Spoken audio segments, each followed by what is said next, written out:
Hello everyone, and welcome back to another session of Dark Souls PvP and another weapon showcase. This time I am using the Painting Guardian sword. This little curved sword, emphasis on little for those who couldn't tell, has the highest AR of all of the curved swords. However, it is also the shortest, and I guess that's how they decided to balance it.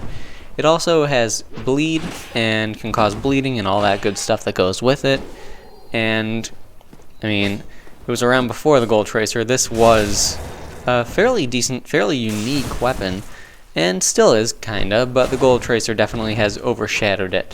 So, this weapon, overall, it's got a few good things going for it.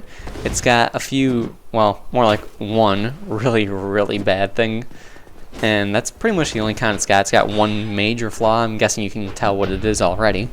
But anyway, let's get started with some basic info on the weapon. The Painting Guardian sword, it weighs 1.5 units. It requires 7 strength and 20 dexterity in order to wield it, and it has an E scaling in strength and an A scaling in dexterity. As I said, it can cause bleeding, so it does 33 per hit and bleeds for 1/3 of your opponent's total health, which is it's a very good thing. And it's got a pretty cool moveset, definitely a very cool looking moveset, not necessarily the most practical, so I guess it does have two cons after all. As long as we're talking about cons, let's get started with the cons of this weapon. Now, the biggest con of the weapon, it is so stupidly short.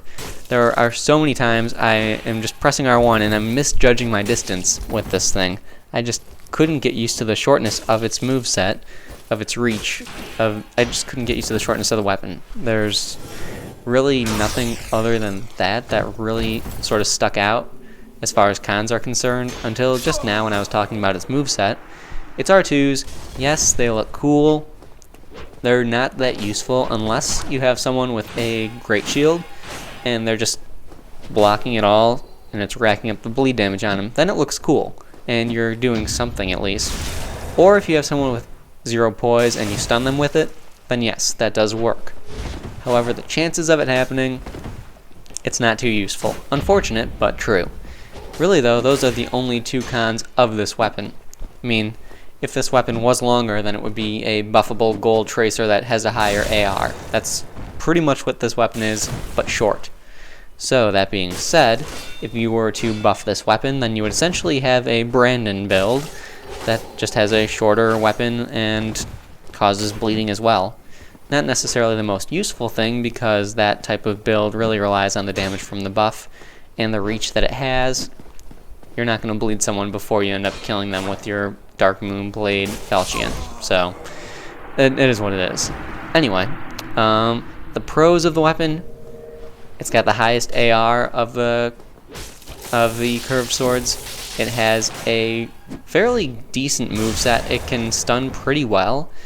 It has a decent damage output. For a curved sword, this has the best damage output based purely on its physical damage. It's got the best damage output. So you really can't go wrong with that. But it doesn't change the fact that it's so short. There are so many times where you, if you're anything like me, will misjudge your distance and it'll get you in trouble, or it'll just make things really difficult, or make the fight longer than it really needs to be.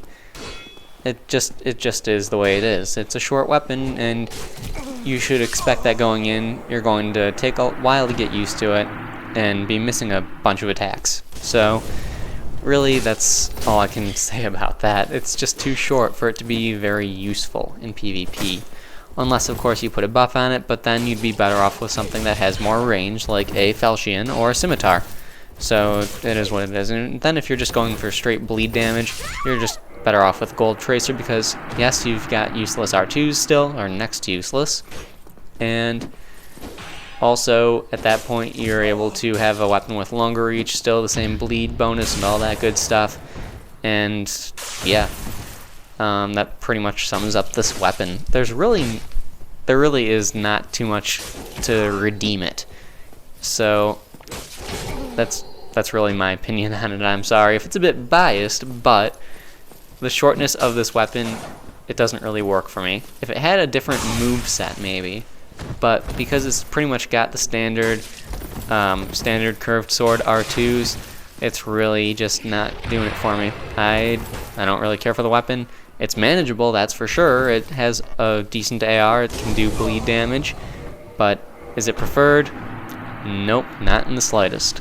So, anyway, there is one fight left. This would be the last fight, so just to quickly recap everything.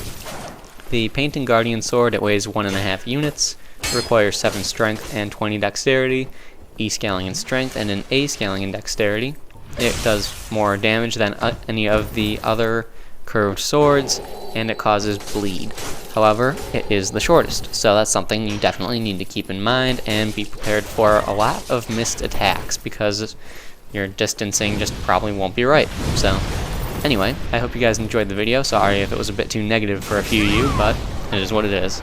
So anyway, hope you enjoyed, and I'll see you next time.